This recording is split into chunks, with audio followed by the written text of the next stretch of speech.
One of the top questions I get on a political campaign is how to keep up with everything that's going on in the world. As you guys know, our governments lie to us, our politicians lie to us, people involved in the situation oftentimes try to spin what's happening. We have so-called experts that want us to go left when we should be going right, trying to figure these things out. And so it becomes really challenging on a political campaign to keep up with what's actually going on. And what tends to happen is that political campaigns just say what everybody else is saying. Just because that's the easiest thing to do. However, when candidates are actually engaged with voters, they have to be able to have a real conversation about what's happening, and you can't always just get away with giving a softball BS answer. So I break information down into three general categories. The events that actually happened as far as we can tell is the first category. The second category is what the mainstream media is saying and what they want us to think about what actually happened. The third category is what movement conservatives are saying about what happened. And so by breaking these down on these three levels, it makes it a lot easier to sift through the information and decide how to respond to global or local events. In the first category, to get basic information of what's going on or to keep up with current events, I highly recommend listening to the Washington Journal on C-SPAN every morning.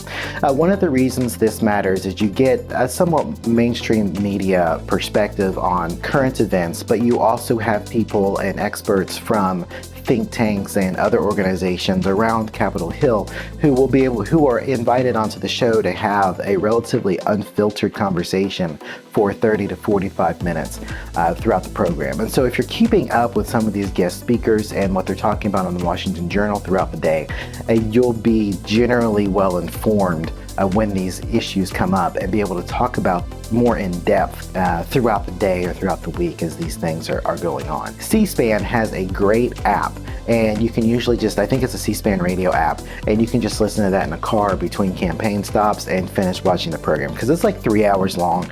But if you're going through that 5 days a week, you're going to be pretty up to date on current events, especially domestic events. Now, the second source I recommend is, and what I check every morning, is called Redacted on YouTube. Redacted is run by a man named Clayton Morris. I think he was on Fox News for some years, but before going off and doing his own thing. So his program he does with his wife, they keep up with current events, and they often post several times throughout the day. Something I really like about it is that because they have their entire program, I think it's an hour or 2 hours long every day, but they also break down the day's programming from before into smaller segments of 2 to 7 minutes. So if there's one particular topic you want to learn a little bit more about, you can do so. Redacted is also great because it's the exact opposite of the mainstream media. While I would say it's got a bit of an anti-American bent, they do give a global perspective on local events, right? And so that's fascinating because there's a tendency for us to be in a bit of a wind tunnel, and we only hear our evil overlords in America telling us what to think. And so when you've got these alternative news sources, another perspective, it's very valuable. And so you get a lot of information from Redacted that you're not going to get anywhere else because they've actually done their journalism and they just report what they see. And I think that's kind of difficult, I think, when you start watching their programming, when you actually start to see a little bit of what's actually happening in the US and around the world and what the US is doing in the world. This is between the Washington Journal and Redacted, you'll have a good understanding of what's happening, because when you actually are in government and you have to make decisions, having had this information and keeping up with it will help you make better decisions. Thirdly, I recommend watching Tucker Carlson. His program only comes out once or twice a week, but he gives you a good conservative perspective on what's happening. He has really good interviews, well, mostly really good interviews, and that's a great way to stay informed with what conservative thought is on what's happening. I would also recommend watching some of his interviews. He sometimes goes on to other shows and other programs where he talks about things in depth or just gives his perspective, and that's worth listening to. So if you can keep up with Tucker Carlson, that's a great way to go. The media pundit. There's lots of conservatives media pundit. They get on their YouTube channels and they act angry and can you believe how stupid these liberals are, and they get your heart racing, but they don't actually contribute anything to the discussion. And they can sometimes go talk for 1 or 2 hours about how stupid the left is and America is being destroyed and blah blah blah. It's not particularly helpful in a campaign situation situation where you need to be conversational about issues, but yet you still need to have a general idea as to what stupid things liberals have done in the last 24 hours.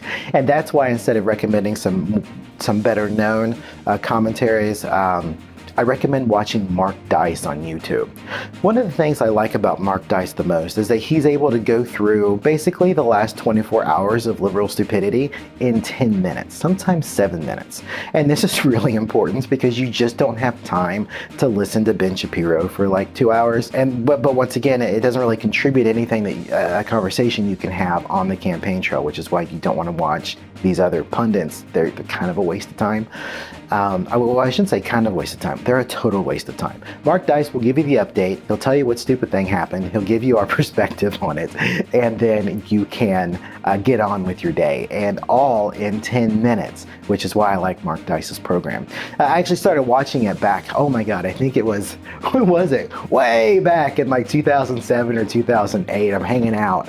I was doing something at my desk. I must have been working and I hear my son laughing and he's coming down the stairs. He's like, Dad, there's this guy screaming at Christmas shoppers for waiting in line and not voting. In the mirror, people like you are the reason the New World Order is here.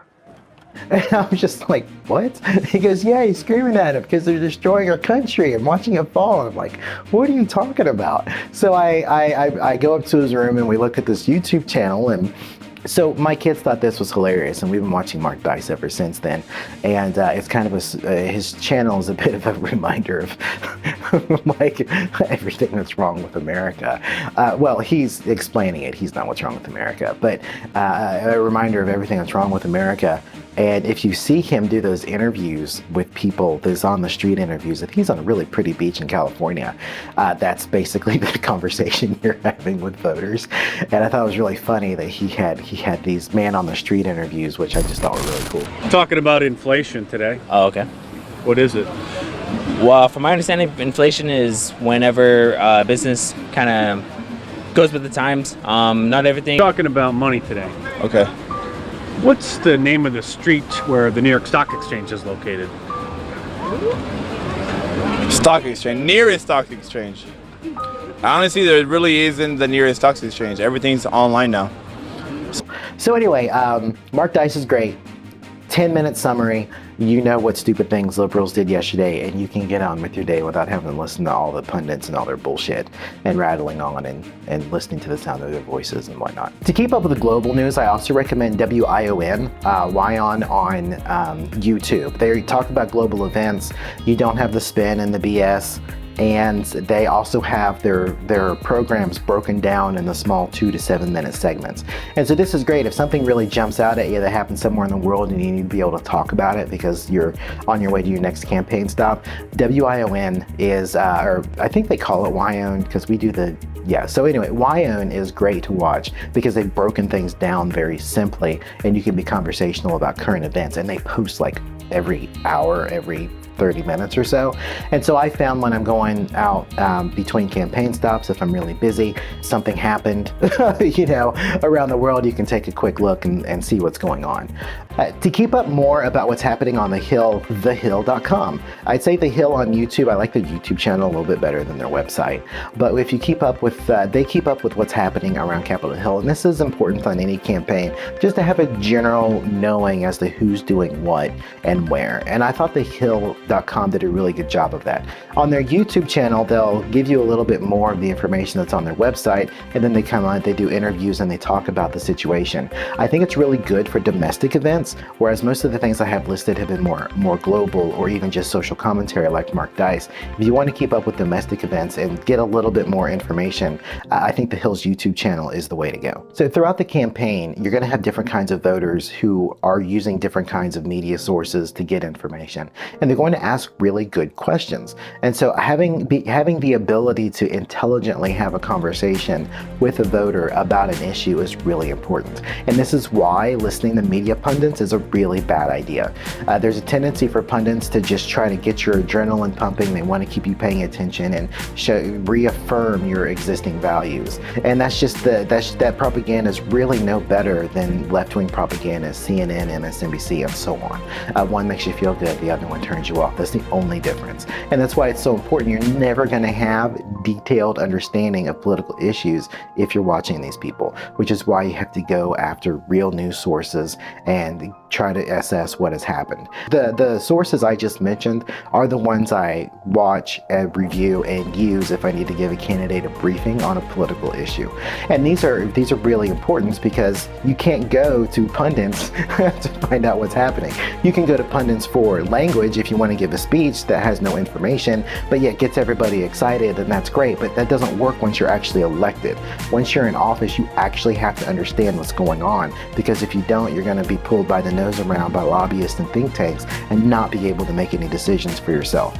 And so if you want to be that kind of politician, most of them are, that's fine. You don't have to do the extra work, but if you actually want to be intelligent and have conversations and be able to talk to voters in a real way when they ask you questions and to show that you actually know what's going on, then these are the things that you have to do.